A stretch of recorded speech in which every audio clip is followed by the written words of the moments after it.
એમને આનંદ સ્વરૂપ કહીએ છીએ તો આનંદ એમનો જ બધો પોતાના સ્વરૂપનો આનંદ છે. દરેક વસ્તુ છે ભગવાનને પોતાની સ્વયં વસ્તુથી છે.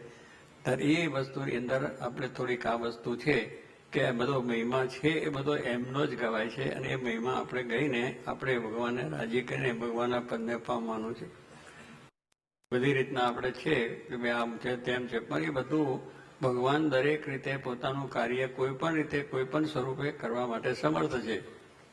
એ કે એમને નથી કે એમને ભગવાન તો છે જ. એટલે આપણે જે વસ્તુ છે એ ભગવાનની મહિમાની વસ્તુ છે, અને એ શ્રીજી મહારાજ સાક્ષાત પૂર્ણ પુરુષોત્તમ હતા.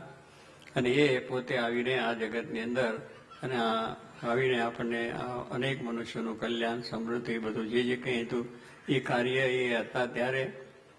અને એ ભગવાનની તો સમર્થાની પર વાત કરી છે ને, ભગવાન તો ત્યાં બેઠા કલ્યાણ કરે, એ શું કરીને કરે છે? આપણે એવું પણ કેટલીક પ્રશ્નો થયા છે સવચનાઓનો. એનો જવાબ મહારાજે આપ્યો છે કે પોતે પોતાના ભક્તોના કલ્યાણ માટે આવીને પોતાના સુખ એના સંકલ્પો સિદ્ધ કરવા માટે. પણ એ તો બધે જ કરી શકે, ત્યાં બેઠા કરી શકે.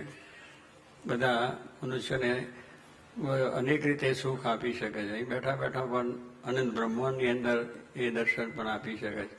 એટલે બધી કળા એમની પાસે છે.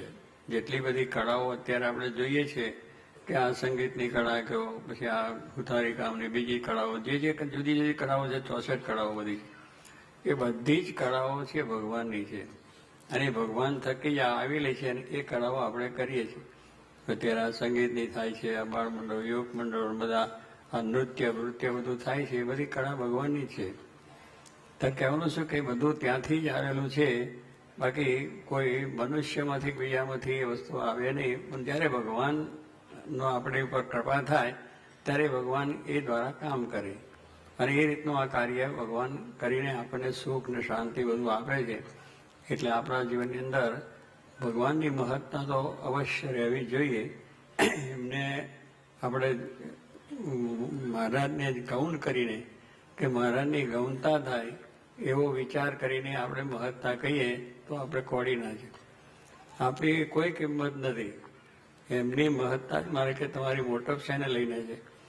આપણી વતનાત્મા વાત કર્યું કે આપણી મોટપ શેને લઈને, પૈસાથી છે કે આપણે આ દુનિયાના મહત્તા છે ને છે કે આપણે બહુ જ બધા મંદિરો કરી નાખ્યા કે બધી રીતના સત્સંગ વધાર્યો છે, એનાથી નથી.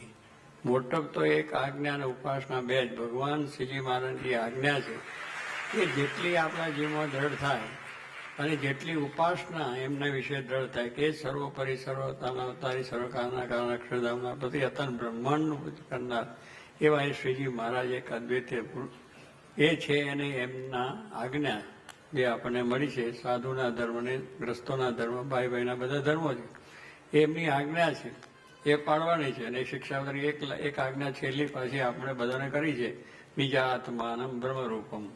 આ શિક્ષાવતારીમાં બધી આજ્ઞાઓ છે, એમાં વિશેષ આજ્ઞા છે કે આ બધું જો તમે કરશો તો પછી તમારે આ સ્થિતિ થશે.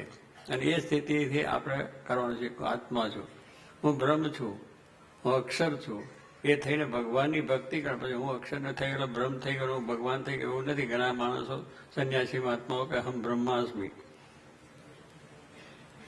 શું થયું? અહમ બ્રહ્માસ્મી એટલે હું જ પોતે જ ભગવાન એમ વાત કરે. કઈ એ વાત ખોટી છે.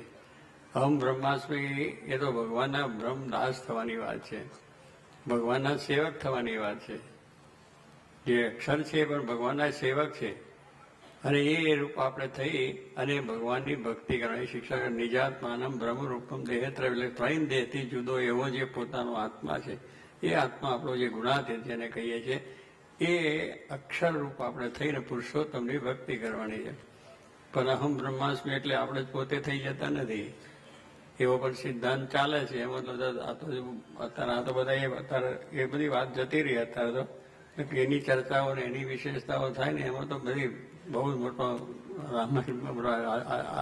ચર્ચાઓ થતી કે બ્રહ્મને શું છે બીજું. એ વાતની અત્યારે પણ વાતો શ્રીજી મહારાજે આપણને એટલું છે કે ભગવાન એટલે ભગવાન છે, બાકી બધા દાસ ભગવાનના સેવકો છે. અને સર્વશ્રેષ્ઠ મારા ગુણાતીત છે, આપણે મારાના અનન્ય સેવક કે જે ભગવાનને અખંડ ધારી રહ્યા છે, ભગવાનનું સ્વરૂપ બન્યા છે. ભગવાનની આજ્ઞામાં રહીને પોતાનું સર્વ કાર્ય કરે છે. એટલે એ રૂપ આપણે થવાનું થયું કે આપણો આત્મા એ છે.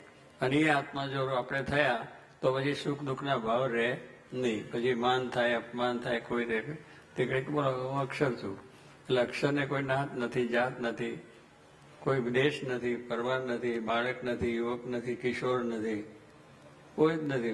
બ્રહ્મ છે એને છે, એને કોઈ વસ્તુ છે જ નહીં. આ તો શરીરના ભાવ છે. તો એ દ્રષ્ટિ આપણે છે. ગામી નથી, નાત નથી, જાત નથી, કંઈ નથી. બ્રાહ્મણ કે ક્ષત્રિય કે વૈશ્ય કે શૂદ્ર એ કશું જ નથી.